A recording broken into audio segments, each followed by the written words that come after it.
Okay, now I got it to where it says select this person. How do you do that?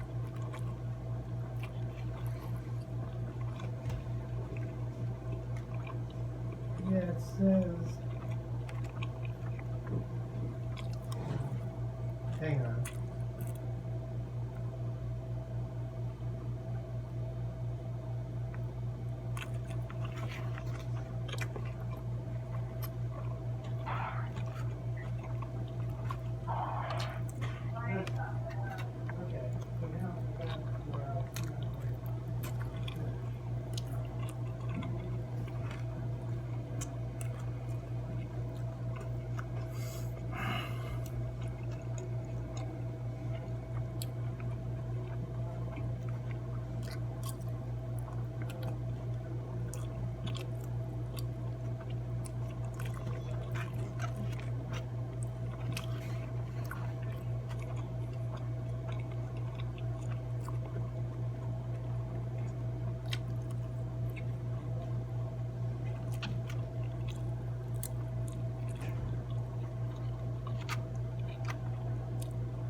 Okay. Let me get ready out of here. Alright, I'll let you go. Get ready, okay? Yeah. Okay, I'll see you later. I'll wait for this joker to call. Alright, we'll be done. Bye. See, I don't know this stuff, so I have to call my daughter to give me all these apps. Isn't that crazy? No. She's hooking you up, huh? See, I used to be a fiber network engineer. You'd think I'd know all this shit. But I only know how to shoot fiber and light waves and stuff like that, you know? I work technical shit on equipment, not on apps.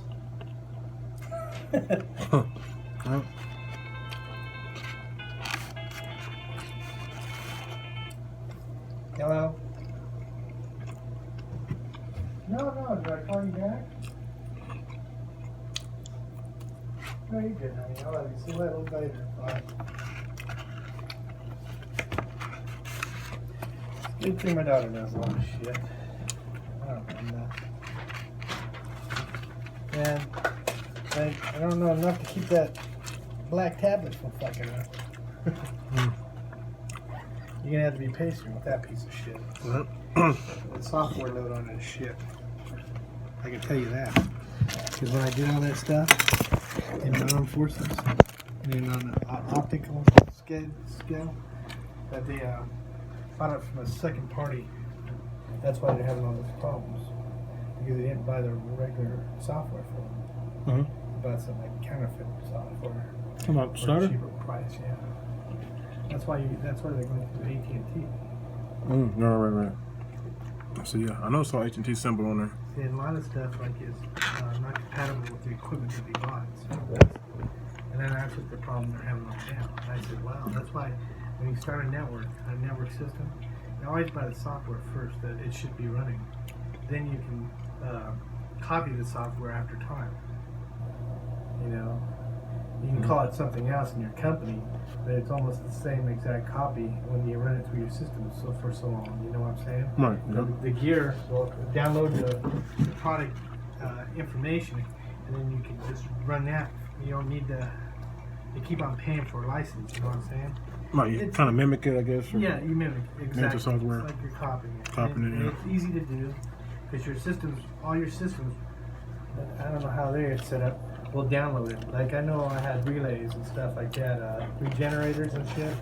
So when I ran the software, the regens download the information. Once they download the information, you got the information you paid for. Then the companies try to get you after that, try to get you for all the maintenance and upkeep for an extended time. And that's what you brought. But obviously you didn't have the personnel to think that way. Because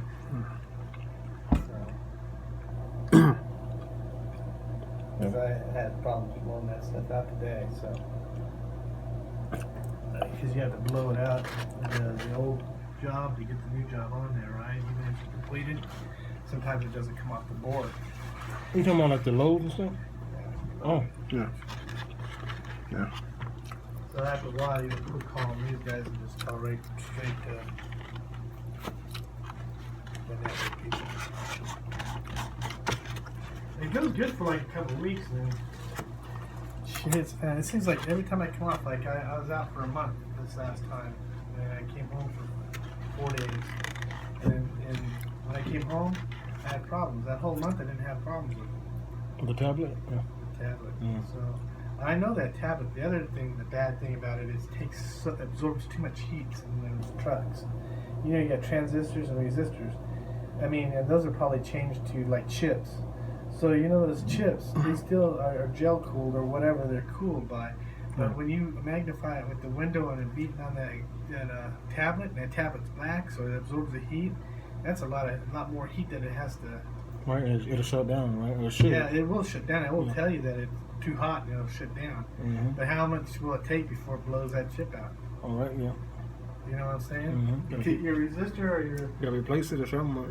Yeah, they needed to put it in a different spot. It needs to be in the window, but it needs to be shielded a little bit. But that's you'll counter that. But if I were you, I'd tip, call and everything. Call these guys first before you call back to Green Bay. Unless it's after hours, just call right to Green Bay.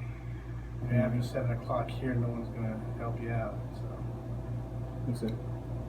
But once you get that computer going, you should be pretty cool. You shouldn't have no issues. You're a solo guy, right? Yeah, man. Solo. You solo too, right? Yeah, I got my ass kicked my first week.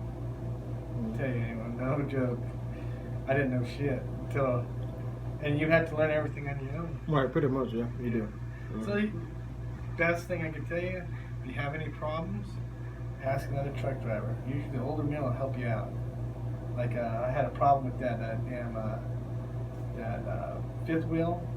The son of a bitch would not engage on one side because I wanted to move it up. Because I like to keep it up high, so when I put the trailer on there, the trailer, it'll take a heavier load because it's sitting up high.